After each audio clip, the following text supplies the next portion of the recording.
Hello and welcome to AQA GCSE 8300 series. This is paper 1F, so it's the first paper in the foundation tier. It's a non-calculator paper and we're picking up in question 22. The diagram shows information about the scores of class 3A in a spelling test. Okay, and we've got the frequency going up here and the score going across here. 22A reads, a student is chosen at random from class 3A. Work out the probability that the student's score was the mode for the class. And we get 3 marks for this. Okay, so first of all, what is the mode? If you'll recall, there are 3 types of averages. The first average that most people think of when they say average is the mean. And what they mean by that is add all the numbers up and divide by how many there are. And that's okay for most purposes, but sometimes you'll have a really big number or a really small number that skews your data and makes the average misleading. For example, in the UK, the government made some policies based on the average income, and you get some really high earners that make the average income bigger than what the vast majority of people in Britain could ever earn. So that they actually took the wrong average, which is why they made a daft policy, because nobody ever gets to earn, or not, some people do, but the vast majority of people never get to earn the average income if we take the mean. The mode is just that. It's what the vast majority of people actually earn, or in this case, of spelling test scores, it's the score that the majority of people in the class got. That's the mode. In this case, we can see from the bar chart that the score that the most people got is 8. In fact, 9 people scored 8. And we're asked to work out the probability that a random child has scored 8. So the probability is the number of desirable outcomes divided by the total number of possible outcomes. So in this case, 9 people scored the mode. Out of a possible, well, 2 people scored 4, plus 3 people scored 5, plus 6 people scored 6,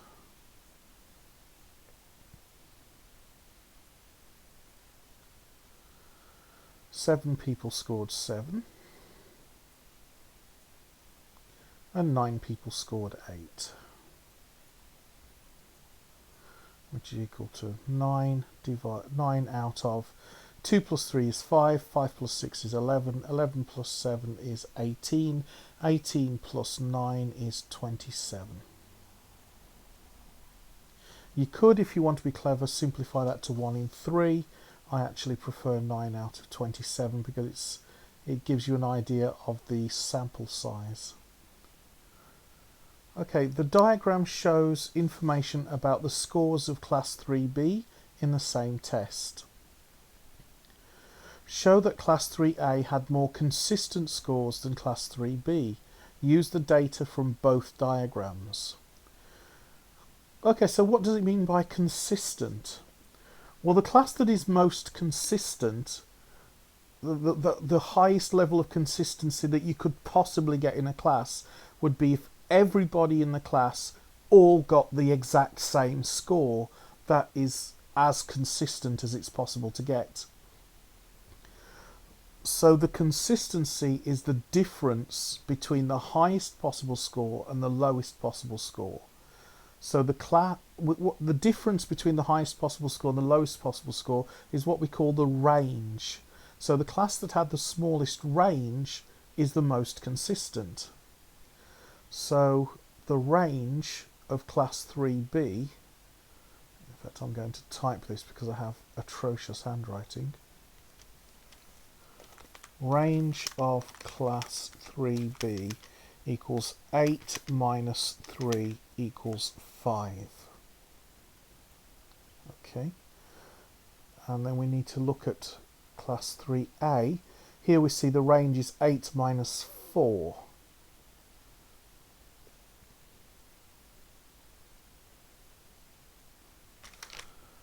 So the range of class 3A is 8 minus 4 equals 4. So I believe the answer we're looking for is range of class 3A is smaller than range of class 3B. If I make that a bit bigger. There we go. So that's the answer to question 22B. Question 22C. Lucy is one of 29 students in class 3B.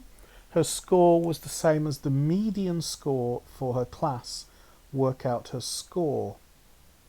So the median is another type of average where if you arrange all the values in order, then look for the middle one. Thankfully, they're already in order because of this chart. So one way we could do it, and it's quite a long-winded way, is to write out all the scores and then look for the middle one. So you would write out, you've got 2 lots of 3, so you'd write out 3, and then you'd write out another 3. You've got 2 lots of 4, so you write out a 4, and then another 4, and so on, all the way until you've got the 6th number 8. But you can see just by looking at the question that you'd have to write out 29 numbers, and that might take quite a while. So a quicker way, you could, but that's a perfectly valid way of doing it if you choose to do it that way. You will get the right answer. Another way you could do it is to pretend you have written them all out and say, well, we're going to eliminate the first one, and we're going to eliminate the 29th one, and we're going to eliminate the second one, and we're going to eliminate the 28th one, and we're going to eliminate the third one, and we're going to eliminate the 27th one. And you can think, hang on, 1 plus 29 is 30, 2 plus 28 is 30, 3 plus 27 is 30. So if you add the first one and the last one, or any of the 2 even numbers from the bottom of the list and the top of the list, you're going to get 30. And you're going to keep doing that, and the middle one, you're looking at 15 plus 15 is 30. So 15 is the middle one. So the way to do it is to say 29 plus 1 divided by 2 is 15. So we're looking for the 15th value.